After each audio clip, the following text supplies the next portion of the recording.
না না, আর এগিয়েও না, আর এগিয়েও না। আমি আমি সহ্য করতে পারছি না এরূপ।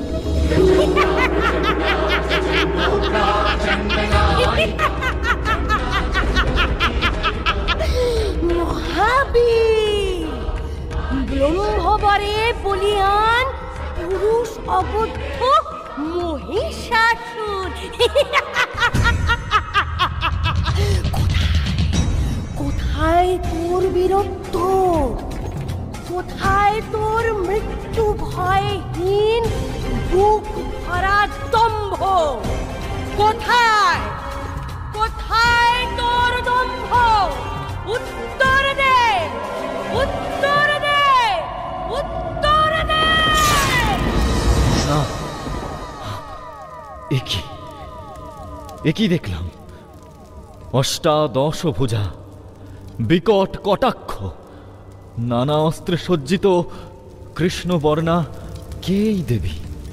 না না, যে আমায় স্বর্গমর্ত পাতাল জৈবীর মহিষাসুরকে শঙ্কিত করে, সে সাধারণ শক্তি তো নয়।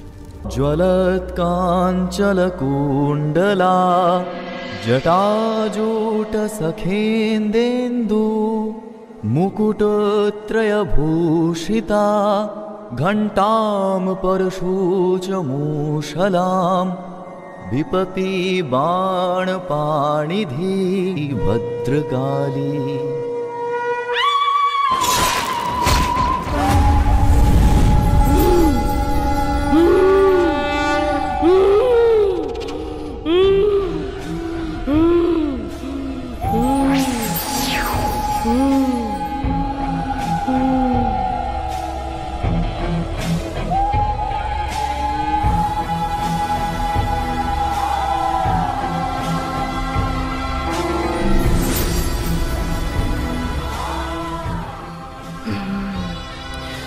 তোর ভক্তিতে আমি সন্তুষ্ট। মা, মা,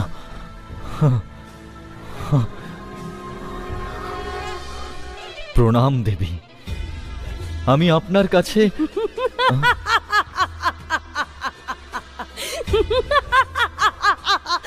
জানি, সব জানি, আর তোরও সব জানার সময় আগত।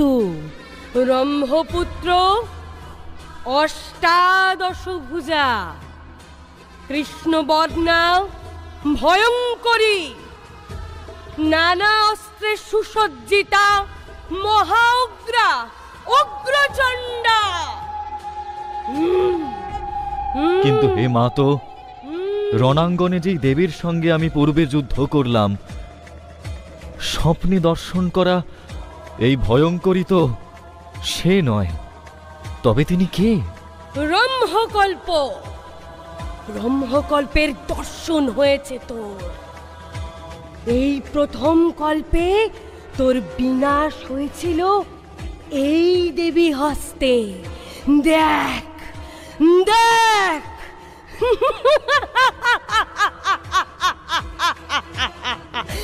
দেখ।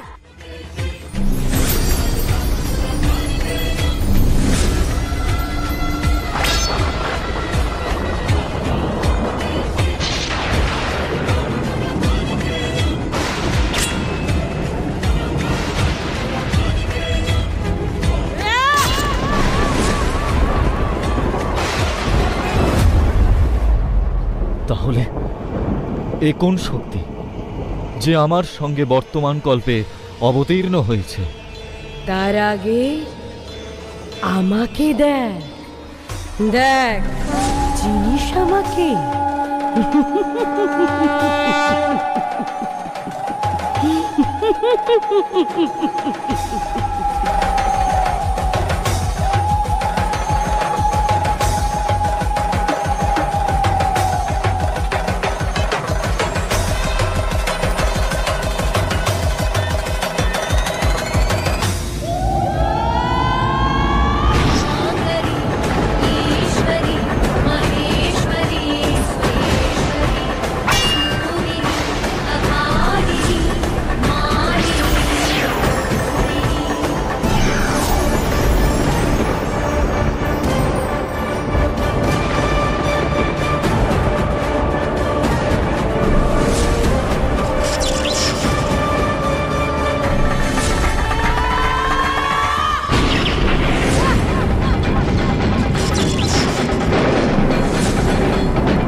মহিষাসুর, বিভ্রম লাগলো নাকি? এখন যে কল্প দর্শন করলি তা হলো নীললোহিত কল্প। এই কল্পে আমি তোকে বিনাশ করি ভদ্রকালী রূপে।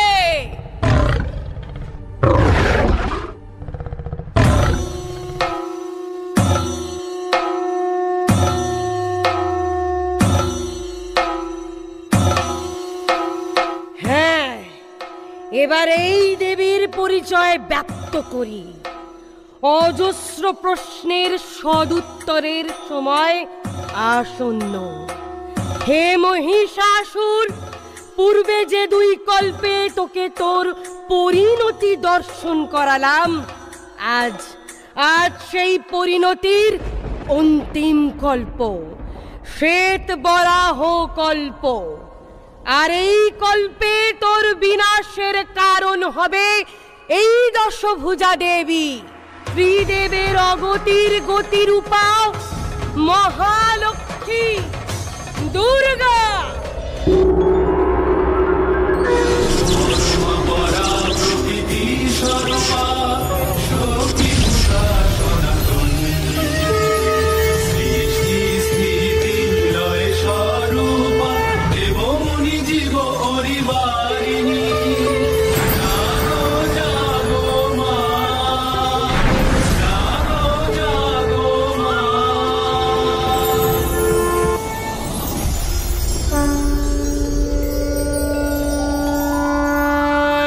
হে দেবগণ, ইনি আমাদের রক্ষাকর্ত্রী, পরা প্রকৃতি, পরমা আদ্যা শক্তি। ইনি প্রথম কল্পে উগ্রচণ্ডা রূপে ও দ্বিতীয় কল্পে ভদ্রকালী রূপে মহিষ মর্দন করেন।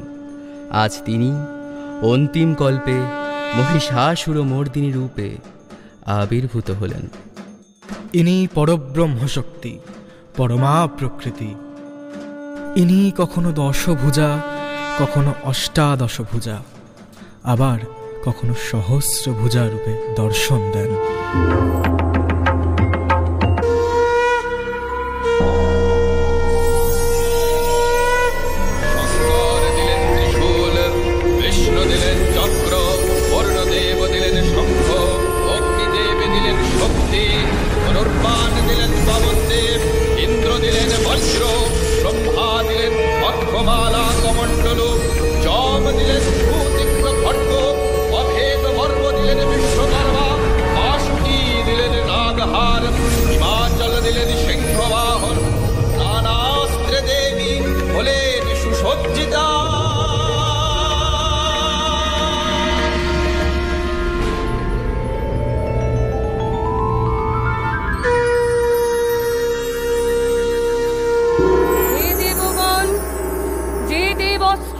হীন জ্ঞান করে ওই পাষণ্ড, তার সমুচিত শাস্তির রূপে আমি সেই অস্ত্র ধারণ করেই মর্দন করব মহিষ।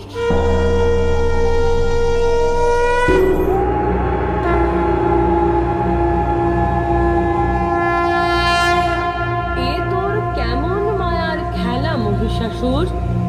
মায়া নয় দেবী, এটাই সত্য। আমি জানি আপনি আমার বিনাশকারিণী। তোর অন্ধকারময় মতির যে সদ্গতি হয়েছে তাই পর্যাপ্ত। তবে ফিরে যা পাতালে, স্বর্গ দেবতাদের ফিরিয়ে। না, আমি ভীরু নই মা। আমি চাই ভবিষ্যৎ আমায় চিনুক এক বীর যোদ্ধা রূপে। এ আমার অভিলাষ। হে মাতো, আমি সেই বীর যার জন্য নিরাকার মহাশক্তিকে বারবার সাকার হতে হয়েছে। তাই সৃষ্টির ইতিহাস যেন আমায় সেই সম্মান দেয়। বেশ, তোর এই বীরত্বে আমিও প্রীত হলাম। তাই তোকে বর দিচ্ছি, জগৎ তোকে আমার মূর্তির সাথে পুজো করবে। আমার শ্রীচরণে তোর স্থান চিরস্থায়ী। ধন্য ধন্য আমি। এবার তবে আমায় মুক্তি দিন জননী। বেশ, আয় আয় তবে।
গর্জন কর রে মূর্খ তুই, যতক্ষণ না করি মধুপান, তুই হত হলেই একটু পরেই গর্জন করবে দেবগণ।